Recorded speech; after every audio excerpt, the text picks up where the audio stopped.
All right, let's dive in. Today, we're going to build a digital fortress, literally from the ground up. And this isn't just about abstract ideas. We're drawing up a real blueprint for how to protect your most valuable data in a world that's, well, pretty full of threats. So let's get to it.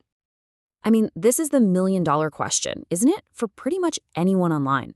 And the answer isn't just throwing up a bigger wall or a stronger password. No, it's about a smarter design, one that actually anticipates threats and is built to be tough from its very core. So, I want you to put on your architect hat for a few minutes, because every single choice we're about to talk about, it's a critical line on the blueprint. Each one directly adds to the strength of our digital kingdom. And just like any great building, ours has to start with a solid plan. So before we lay a single digital brick, let's look at the absolute foundational principles. Okay, these are the three pillars of our fortress. You'll hear them called the CIA triad: confidentiality, integrity, and availability.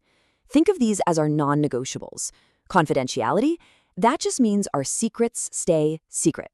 Integrity, it means our data can't be messed with. And availability, well, it means the lights are always on when we need them.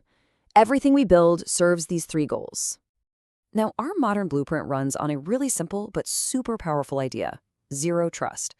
See, the old way of thinking was kind of like a medieval castle, a really hard outer shell, but once you were inside, everyone trusted you. Zero trust completely flips that. It assumes the bad guys might already be inside, so we trust no one by default. You have to prove who you are every single time.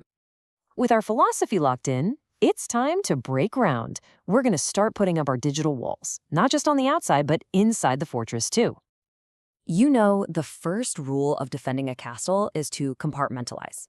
If an attacker breaches one courtyard, you definitely don't want them having a free pass to the royal chambers. Network segmentation does exactly that. It creates these internal walls, isolating different parts of your network.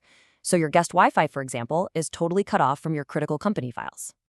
But what about the things that have to face the outside world, like your public website?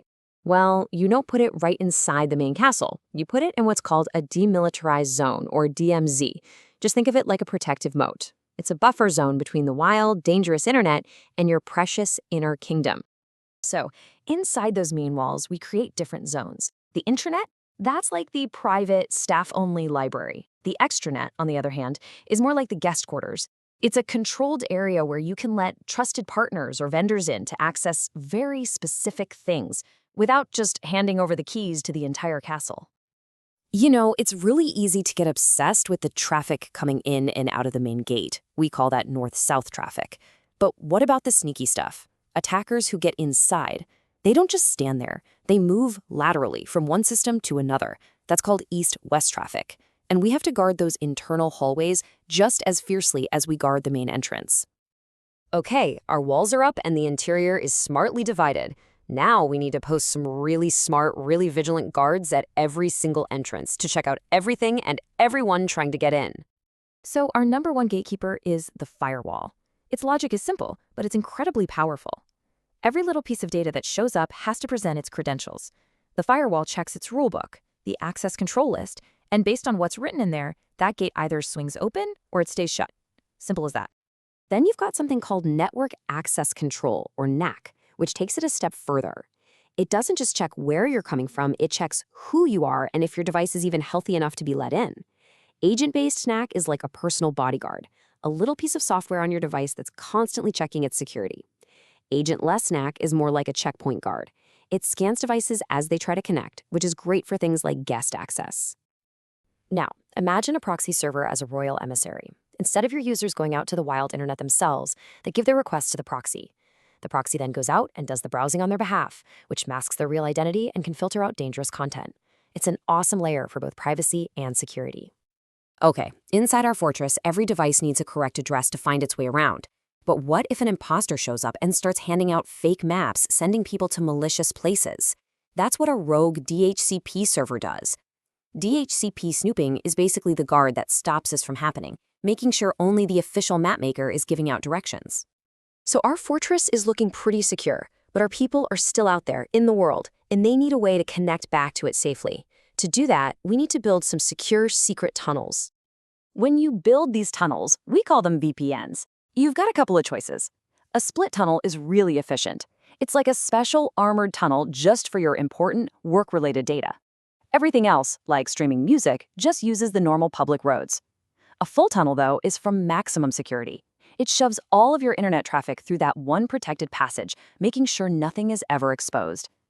So who's actually using these tunnels? Well, a remote access VPN is for the lone traveler. That's a single employee working from a coffee shop who needs a secure path into the network. A site-to-site VPN is way bigger.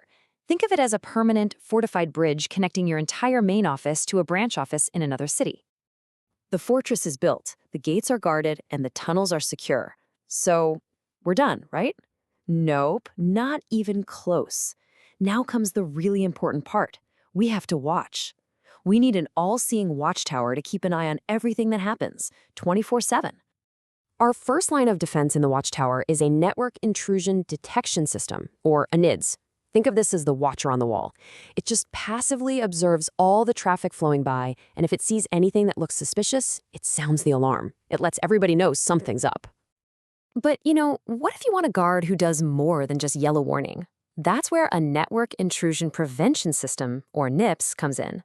This is an active defender. It sits right in the path of traffic, and when it spots a threat, it doesn't just sound an alarm, it steps in and actively blocks the attack right then and there.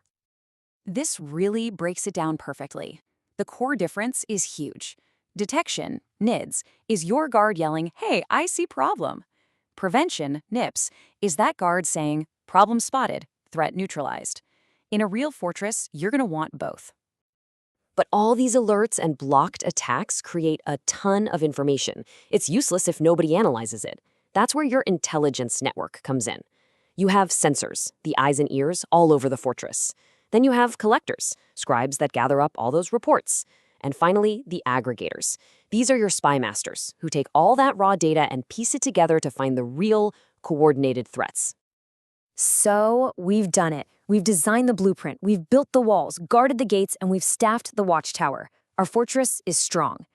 But the world outside is always changing. Attackers are always finding clever new ways to lay siege, which leaves us with one last, really critical question. Is the work of a fortress builder ever truly finished?